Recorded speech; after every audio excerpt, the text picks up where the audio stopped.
अस्सलाम वालेकुम। हमें ज़िंदगी भर बताया गया है कि कुछ ऐसे खानों को खाएं जिनमें विटामिन्स होते हैं, या फिर कभी-कभी लोग कहते हैं कि इनमें कुछ मिनरल्स भी होते हैं जिनकी हमको ज़रूरत होती है।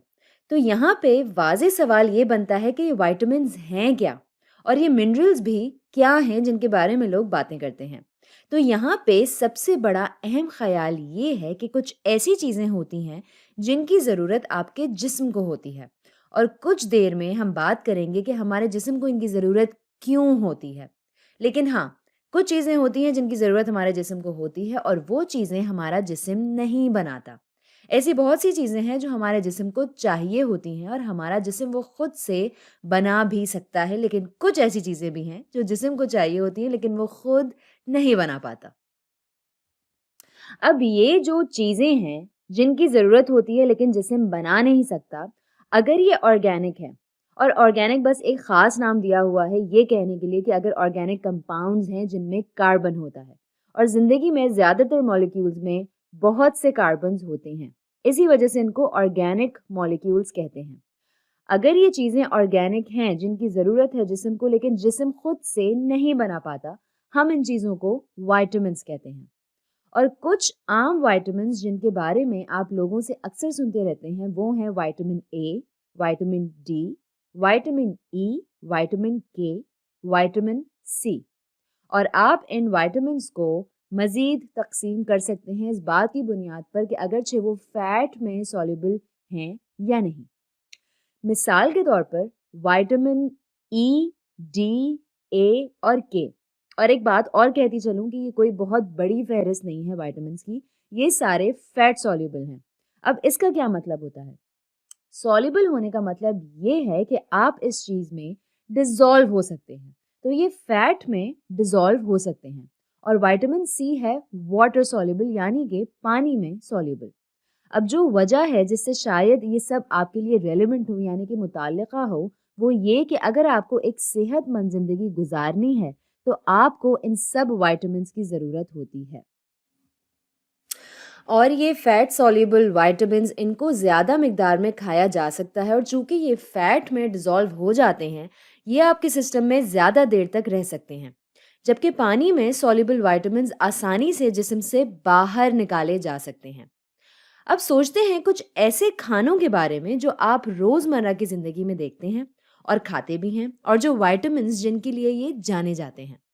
मिसाल के तौर पर ये यहाँ पे हैं आपके पास कैरेट्स, यानी कि गाजर। और शायद लोगों ने आपसे कभी कहा हो कि सुनो, गाजर खाया करो, ये आँखों के लिए बहुत अच्छे होते हैं। और ये सच है।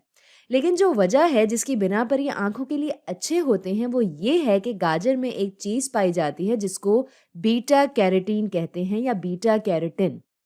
और कैरोटीन वाला हिस्सा बीटा कैरोटीन का कोई इत्तेफाक नहीं है, बल्कि ये लैटिन ज़बान में कैरेट ही है।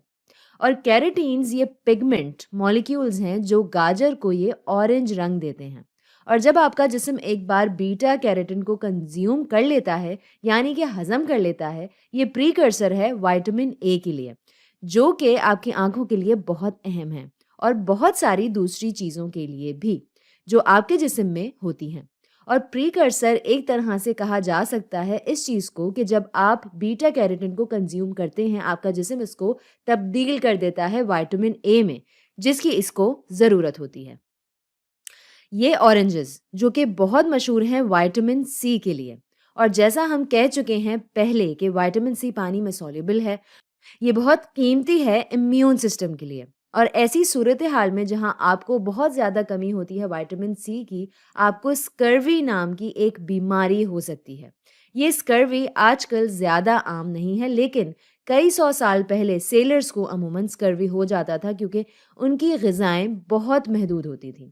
इनको फल और सब्जियां नहीं मिलती थीं, और इस विटामिन सी की कमी की वजह से इनका कोलेजन, इनके कनेक्टिव टिश्यूज़ टूट जाया करते थे। तो ये एक बहुत ही खतरनाक और दर्द भरी बीमारी थी। लेकिन क्या होगा अगर ऐसी चीज़ जिसकी ज़रूरत है आपके जिस्म को, जो ये बनाता नहीं है और ऑर्गेनिक भी नहीं है?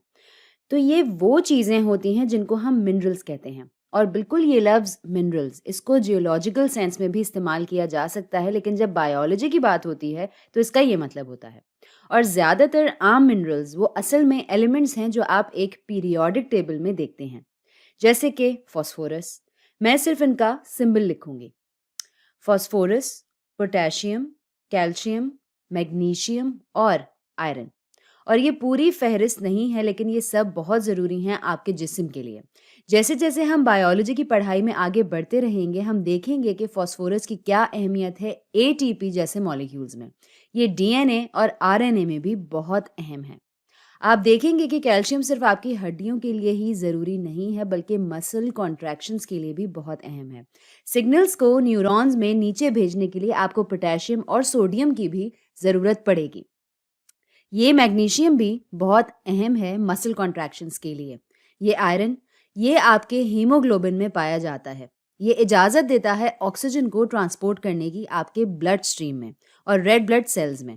تو یہ سارے بہت ہی زیادہ قیمتی ہیں، اور ان میں سے بہت سے کھانے جن کے بارے میں ابھی ہم نے بات کی تھی، جن میں وائٹامنز ہوتے ہیں، ان میں منرلز بھی پائے جائیں گے۔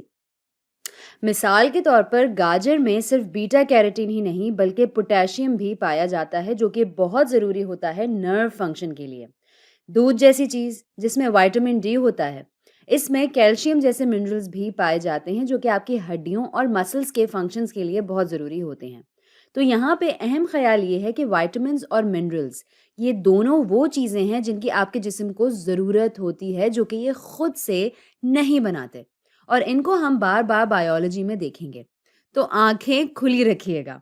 وائٹامنس کو ہم کو انزائمز کی طرح دیکھیں گے جیسے جیسے ہم بائیولوجی کی پڑھائی میں آگے جاتے رہیں گے۔